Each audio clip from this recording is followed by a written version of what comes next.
more than 40 million children in the Philippines. And 1 out of 3 children under 5 years old are stunted or are not physically well. フィリピンには約4000万人子どもが、暮らしています。で、その3分の1の子どもたち、その中でも、5歳以下の子どもたちのうちの3分の1が、健康状態が、栄養状態が十分に、取れていないという状況にあります。So, millions of children in the Philippines wake up in the morning very hungry. そしてOkay. Go ahead. 何十万人もの子どもたちが朝、非常にお腹を空かせた状態で朝目を覚まします。And when they wake up, there are no eggs, no milk waiting for them. Generally, they only eat boiled banana or cheap noodles. で、お腹を空かせた状態で目覚めた子どもたちのために栄養ある卵とか牛乳といった食事が提供されることは非常に少なくて、茹でたバナナとか、安いラーメン、インスタントラーメンといったものを食べる子どもたちが多くいます。So there is no adequate nutrition that is so vital for their brain development. で、そういった食品にはたくさんの添加物が含まれていますので、子どもたちの脳の成長に、いい影響を及ぼすものではありません。So now is the time when their brain cells should be multiplying, increasing, But because of lack of nutrition, basically milk and eggs, they're stunted, their brain are not developing, and therefore their capacities are already limited from the beginning. 子供時代というのは子供の脳の細胞がどんどん増殖して成長していくべき時期なのに、その時に栄養が不足している。特に卵とか牛乳といったものから得られる、栄養が不足している。だから成長不良を起こしてしまって、子供の成長の可能性そのものがすでに子供時代に制限されているということが起こっています。In the rural areas, in the farming areas, an ordinary child wakes up at about 5 o'clock in the morning and then pushed out by their parents out of the bed. And then the child, a male or a female,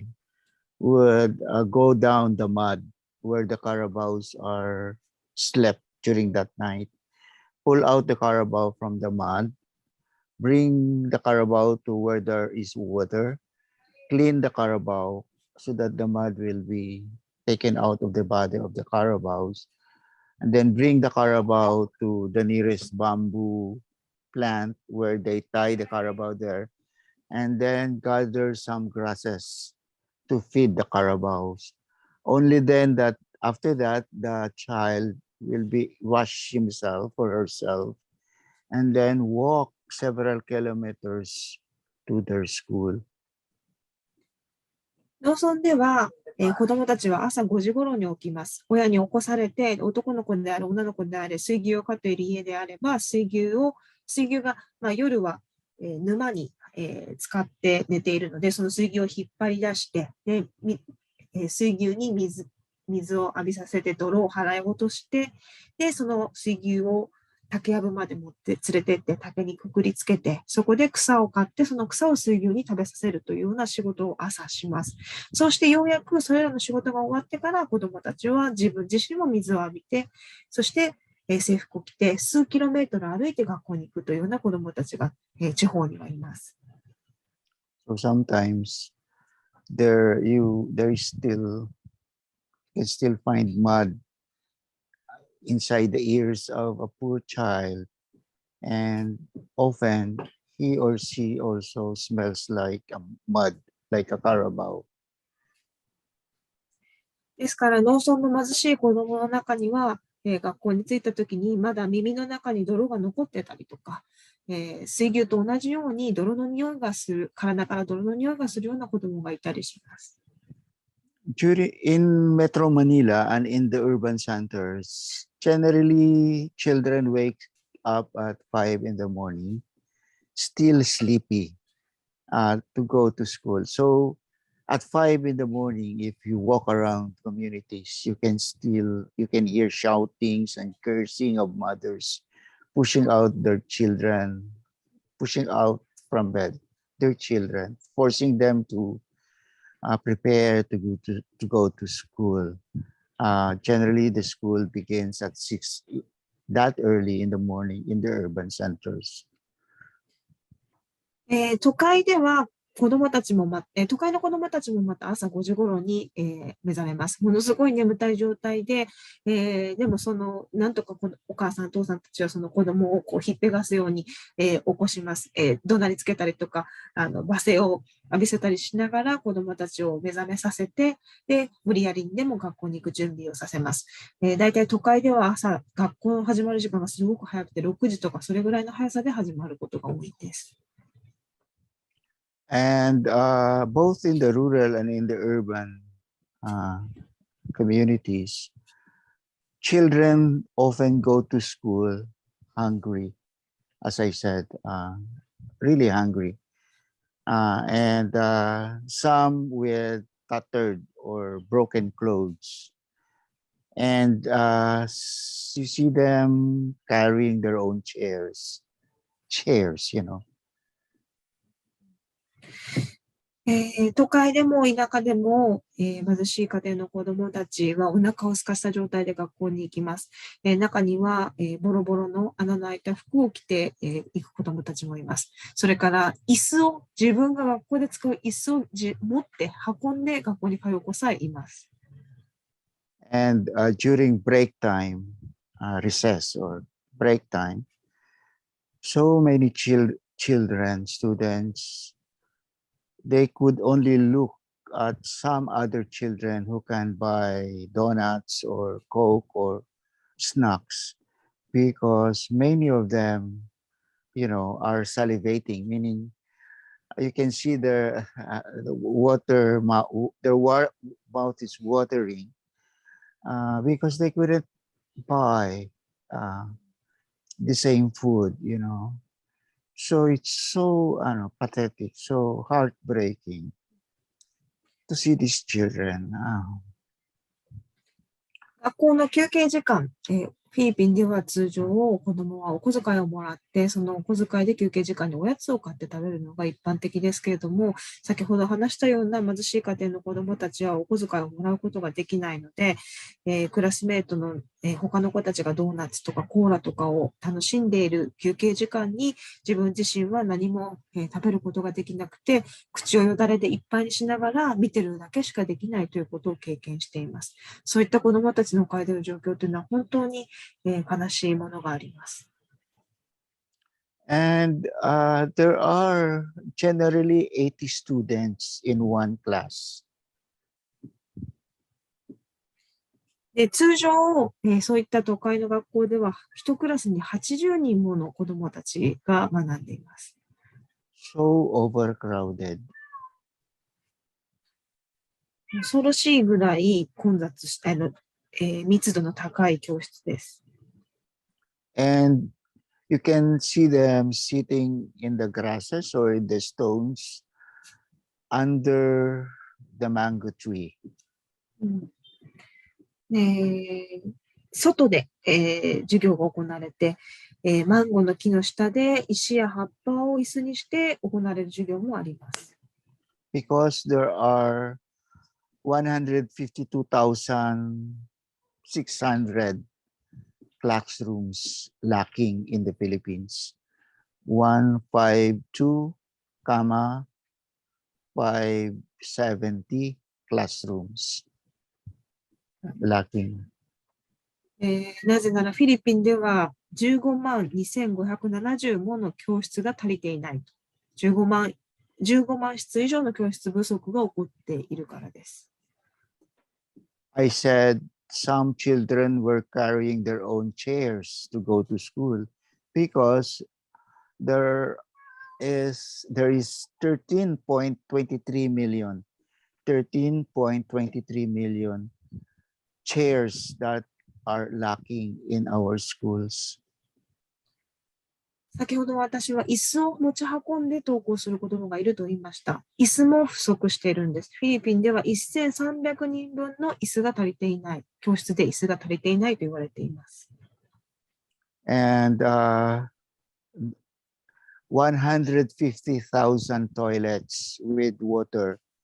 is lacking in our classrooms. 150,000. それから、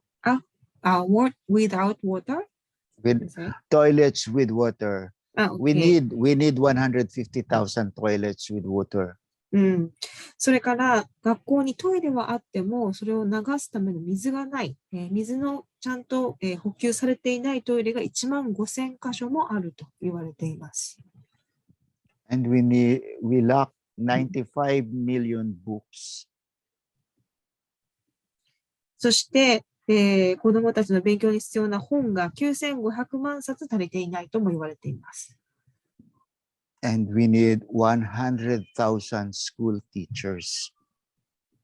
それから先生、教員も10万人足りないとも言われています。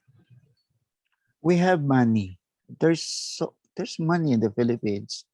but it's corrupted by the people in the Department of Education. And our government also spends a lot of money buying bullets, buying arms from the United States of America, than putting up schools and classrooms and paying good salaries to teachers. So much money going to the military and going to corruption. フィリピンにお金がないわけではありません。フィリピンにはお金はちゃんとあります。でも、汚職がひどい、汚職がたくさん起こっていて、本来行くべきのところではないところにお金が行ってしまう。それから、本来だったら教育省にわたって教育費として使われるべきお金が、アメリカとの関係の中で米軍から武器を買うといった形、米軍と共に戦う、戦闘準備をするために武器を買うといった形で予算が使われてしまっている。本来だったらそれらのお金は教室を作ったり、先生にもっといいお給料を払ったりということで使われるべきだと思うのに、そうしたお金があまりにも多く軍備に使われ、そして、汚職のために、本来渡るべきでない人の手に渡っていると思います。So the total effect, the social impact of all these problems is, of course, the quality of education in the Philippines is very, very poor. その結果として、フィリピンの教育のレベル、教育の水準、質というものは非常に、差が低いものとなってしまっているんです。Generally, only 60% or a little more than 60% of our grade 6 students or 6th grade students nationwide can pass an average score in math and science. 40% cannot pass, only 60% can pass. フィリピンの子どもたち、小学校6年生の子どもたちのうち、6割ちょっとだけが、平均的な算数と理科の、合格点に至るぐらいの成績を取れる。そういった、それぐらいの合格点レベルの理科と算数の理解度の子どもたちが6割ちょっとしかいないというのが現実です。And barely 50% of our children can pass other subjects, you know. 他の科目についても、そういった平均レベルの理解度、平均レベルの試験をパスできるのは5割程度にとどまっています。And so it's not surprising that you meet children in grade 3 or grade 4 who cannot read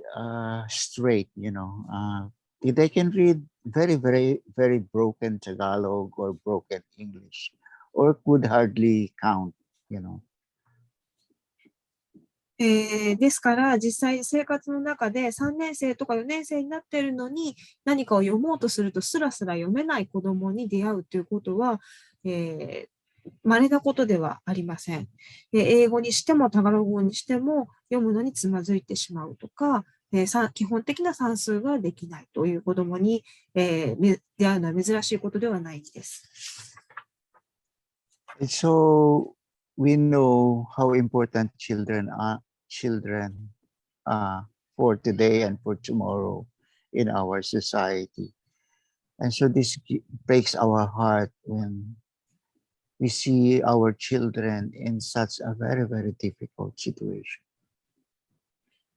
子どもたちっていうのは私たちの未来を作っていく存在であり、私たちの未来だと思います。でもそんな子どもたちが今そうした状況に置かれているというその現実は非常に胸が痛むものです。So more than 6% of our elementary students drop out of school after grade 6. They drop out. And 8% of our students also drop out in their secondary school. 子どもたちのうち約 6% が小学校卒業までにドロップアウトしてしまう。6%。そして、その残った子どもたちも中学、高校のレベルで 8% がドロップアウトして途中でやめてしまいます。Our government says that there are almost 6 million children between age 5 to 17 who are working. And that's 5.5 or 6 million in general. And then out of the 6 million, 3 million or half of that are employed in hazardous, very, very hazardous, dangerous working conditions. 政府が発表している統計によると、フィリピンの5歳から17歳までの子どもたちの、中で、600万人もの子どもたちが働いていると言われていて、その半分である300万人の子どもたちは、その子どもたちの成長を阻害するような危険な労働に従事していると言われています。And so we know in access, we know all these problems. That is why we are trying our best to supplement the necessities, the basic necessities of our children, so that they will be able to have better education. そういった現状をよく理解して知っているからこそ私たちはアクセスとして、より良い環境を子どもたちに届けたい。最低限のことだけでも子どもたちに届けたいと思ってベストを尽くしてきました。We have nutrition, we have tutorial program, and all other education program for the parents, so that they will be able to cope up or at least adjust to a very difficult socioeconomic condition and educational system in the Philippines. 私たちは、子どもたちのために栄養のための給食をやってきましたし、子どもたちの学力を上げるための補習授業もやってきましたし、それから保護者がその現状をなんとかやりくりできるように保護者に向けた教育プログラムみたいなこともやってきました。そうやって、フィリピンには社会経済的に、そして教育制度としても様々な問題があるわけですけれども、そういった問題になんとか、対応して乗り越えていけるように様々な活動をしてきたわけです。So we need to bring in new hope for our children, for our family, and your help, your being with us will really make a difference this 2022 to 2023, for at least for our children to have a hope, for a better future. If they know that we are interested in them, that we love them, that we care for them, that we are with them, they too will be able to look forward with greater hope and greater positivities. ちょっと待ってくださいね。そう。で、私たちはそういった状況にある子どもたちやその保護者に対して希望を届けなければならないというふうに思います。もし皆さんが私たちと一緒に、一緒に進もうと思ってくれたならば、そう思ってくださる方をこの2022年、2023年にかけてとても増やしていきたいと思ってるんですけれども、その未来は良くなっていくんだと、そう思える希望を子どもや保護者に届ける必要があると思うんです。もし、子どもたちが、そしてその保護者が、日本には自分たちのことを気にかけてくれてる人たちがいるんだ。自分たちを愛してくれてる人、関心を示してくれてる人たちがいるんだ。自分たちと共にあろうとしてくれてる人たちがいるんだ。ということを彼らが感じることができたら、すごく厳しい状況の中でも諦めることなく希望を持って前を向いて進んでいこうと思えるのではないかと思います。So let us help our children imagine and dream a brighter future for 2022. So please stay with us.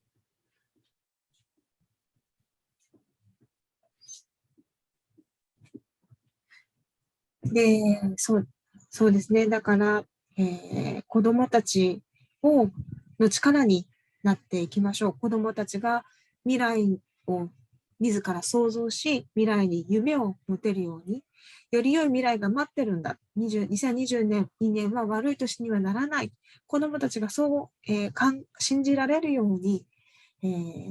皆さんにもぜひ私たちと共にあってほしいと思います。Thank you so much, Sayo and Minasan.